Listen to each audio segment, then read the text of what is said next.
Alright, hello YouTube. Today I'm going to be doing, I don't even know what number this is on the playlist, but I'm going to be doing the Jazz. As you can see there, I have the Clippers, Grizzlies, and the Heat. Those are my three best so far, so that's why I'm keeping them just in case I want to go back and either play them or make a video about them, see what I did. Anyways, though, by the way, if you haven't checked out my other playlists, I would advise checking those out. So far, I've gone from the Celtics down, so Celtics, Clippers, Grizzlies, Hawks, and Heat.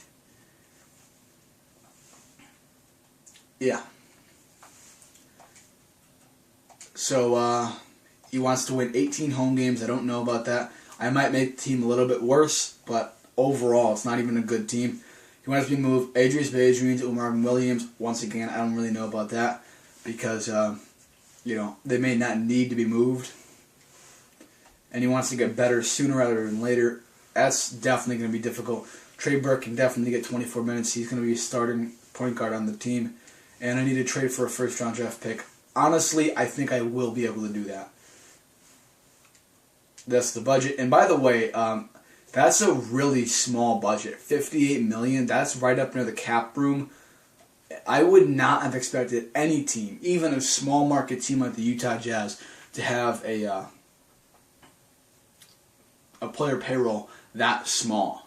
I mean, you can't really pay a lot of players with that. That's literally LeBron James, Chris Bosh, and Dwayne Wade. And like one other player. And that's all over cap room. So that's comparison to how much other teams spend. Anyways, though, I'm going to go over a quick overview of what this team's going to look like in coming years. Derek Favors, to be honest, he's a star. He really is. Right as of now, he's only a solid player. But you can see over here, him and along with everybody else on the team, I don't know if they made it this way because they felt bad for the Utah Jazz. That honestly could be a legitimate reason. But I see Derek Favors as being a very good player throughout his career. So I honestly plan on keeping him. He's inked for 5 years. That only helps me and the Jazz. So I think I'm going to keep him. Gordon Hayward, I think he's a very good player. I plan on re-signing him, but to no more than $9 million a year. If he wants more than $9 million, I cannot do it. Richard Jefferson, I honestly plan on re-signing him, but to no more than probably about $2 million. I want a veteran on the team just because, I don't know, I just feel a little bit more comfortable with a veteran on the team. But I wish they would make it so a veteran presence would be a lot more important to the team, rather than, you can throw together a whole bunch of rookies that are good, and because it's a game, they're going to do good as a team. That's not really how it works. You need, on all teams, you need a veteran presence and a guy who's been in the playoffs before, and I do believe Richard Jefferson has been in the playoffs before. I don't believe he's always been on the Utah Jazz. Alec Burks, I honestly see him as being the sixth man of the team, probably behind, maybe another shooting guard. I don't plan on starting shooting guard for the future years. I don't plan on starting him as shooting guard. Trey Burke, starting point guard for the future. Brandon Rush, to be honest, I'm probably going to end up trading him. If not, I'm not going to ink him again. Enes Kanter, center of the future.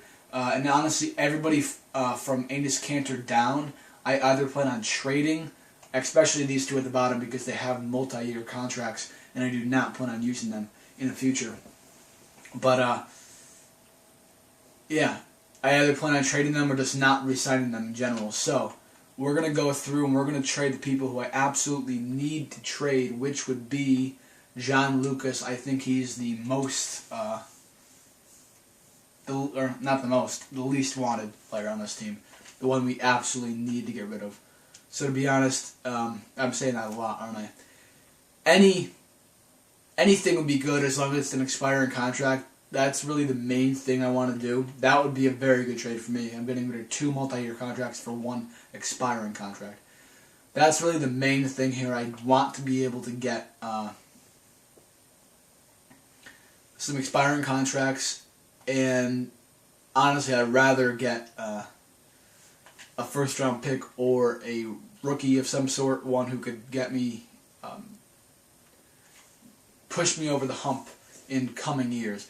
That's also a very good trade. Only thing is, Pablo Prioni does have some years on his contract, and I don't really feel like paying him.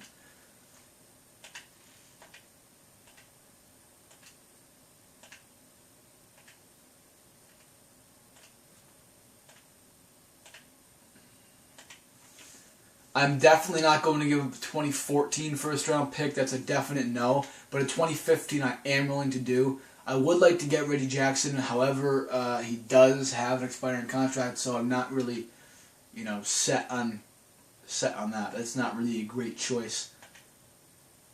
All right, I think there's two options here, to be honest with you. Maybe this one. Not a terrible trade, but not a good trade. I'm thinking this might be the best trade, or I'm also thinking this. However, I don't really want to get that big, not really big, but long contract of Pablo Prioni. So, to be honest, I think this is probably the best trade. I'm going to go through with this because I did download the draft class, so I do have realistic players, and even at the very end of the draft, just like in real life for this draft class, there are going to be good players even at the very end of the draft. So I don't really feel bad about taking another 14 first-round pick, but giving up a 15 first-round pick I don't really care about because the players are not going to be as good as they are in this draft class.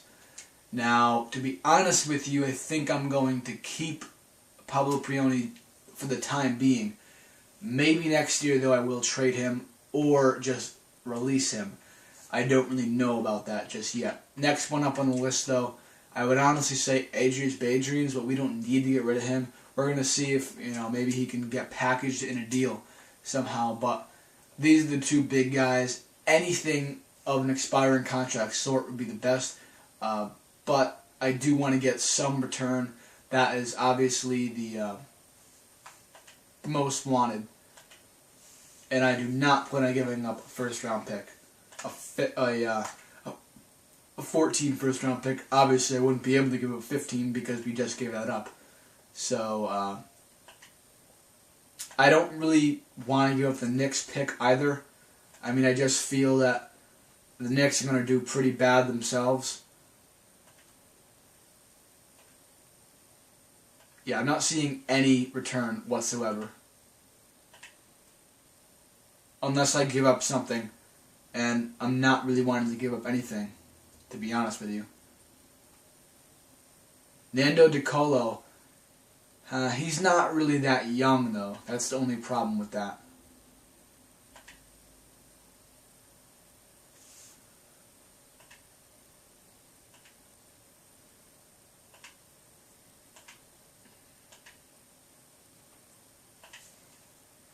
Yeah, I'm seeing the best trade over here with this Rockets trade. Because Greg Smith does have an expiring contract, and I'm going to be getting that second-round pick. And although it's only a second-round pick, that can still, end up being decent, a decent thing to have. You can trade it away on draft night and maybe get a better second-round pick or even a first-round pick. Sometimes they want, your second-round pick. And, well, obviously I can't give up a first-round pick for next year. I already gave that up. So, but you would be able to do that in other situations. All right. Now I honestly think I should make some more trades. So I'm going to go through and I'm going to trade away the couple people I think would be the best return for. Marvin Williams I honestly see as the best return of any of these tradable players. So I'm going to go through and I'm going to see what kind of offers I can get. Like I said before, I do want some sort of return. And like even this contract, the contract really isn't that big. But the problem is we have such a small market team that it is big for the Utah Jazz. I want to keep it to a minimum with those $7 million contracts. Maybe like one or two. The rest will be really small and we'll obviously have that one big contract. But I really do not want to be getting any big contracts. $6.5 million isn't that much for the Clippers, but for the Jazz, it's going to be that much because we cannot go over that cap. Otherwise, we're going to be in in the red. And although I haven't really cared in other years, I'm actually kind of caring. Wow, you're going to... Oh, never mind. I thought he was going to give us back our first round pick from 2015. I'm actually starting to care a little bit. Not that I'm really caring, but I want to kind of make this a realistic sort of thing. Sort of a series. So we actually, play like we're supposed to, rather than just throw around numbers and make it work to our own benefit, which wouldn't happen in real life. That kind of works for me. I don't really want to give up that second round pick, but to be honest, trading Marvin Williams isn't that big of a deal for me. I'm looking for some sort of return, or else I'm not going to do it. I'm definitely not giving up that first round pick. That is a definite no.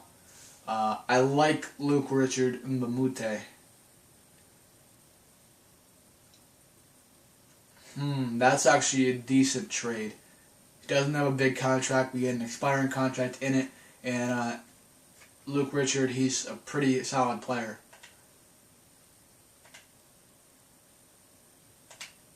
Okay. This is also a pretty decent trade. To be honest, though, I'm thinking this is a better trade. So I'm going to go through with this trade. Worst case scenario, we don't have to keep Luke Richard through the 2016 season because he is a free agent in 2015 offseason. So that'll be the goal if we don't end up needing him or if he's unhappy or something. So and really, I can make some more trades. I know it's getting a little bit, over. I don't really know the word, but it's getting to be a little bit much. I know that, but I want to get any return I can. I'm honestly, I wish I could just say pick from any of these players. That would be really good, but unfortunately you can't in this game because it is a game. But I honestly would say pick from any of my players and give me an offer because all my players are up for grabs. Even, yes, their favorites in Gordon Hayward. Not, like other players are, but they're a little bit, going to be a lot harder to get actually, but they are still up there.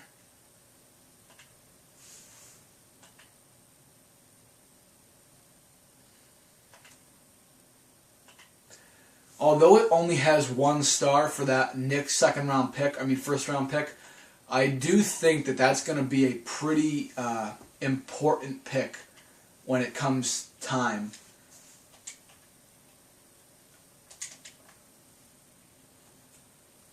All right, we're getting kind of down to the wire here.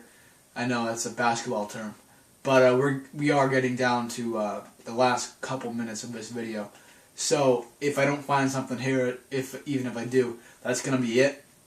I like this trade as well. Getting a small forward, another small forward.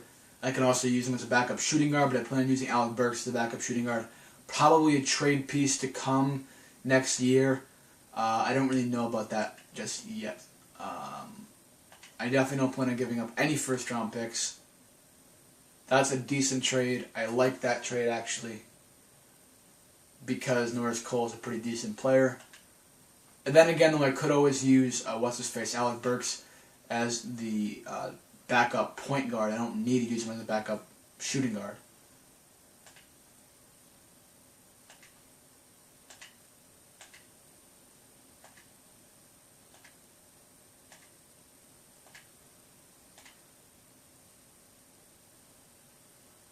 I like that. That's a pretty solid trade. I forget what that other trade was, though.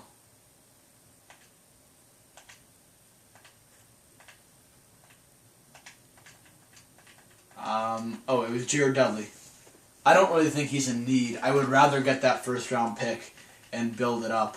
Build the player up, whoever I happen to get. Marco Bellinelli, I also like him, so I think that's a better trade to go with.